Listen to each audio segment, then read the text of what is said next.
اليوم قام زملاء وطلبة المرحوم الدكتور كمال مضر أحمد رحمه الله مجلسا عزائيا على روحه الطاهرة.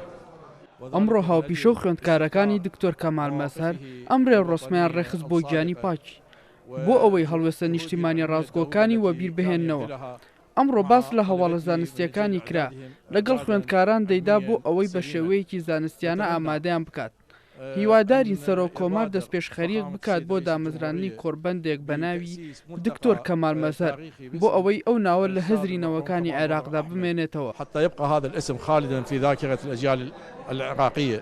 طبعا أنا تلميذ، أتشرف أن أكون تلميذ الدكتور كمال مضر أحمد. شەرەفێکی گەورەیە من خوێندکاری دکتۆر کەمال مەزهەر بووم. باسکردن لە ڕۆڵی زانستی ئەو زۆر قورسە، بەڵام دەبێت باسی بکەین. هەموو زانکۆی عەرەبی و جیهانیەکان ناوی دکتۆر کەمال مەزهەر دەبەن. هەمیشە داوایان دەکرد لە کۆنگرە جیهانیەکاندا بەشدار بێت.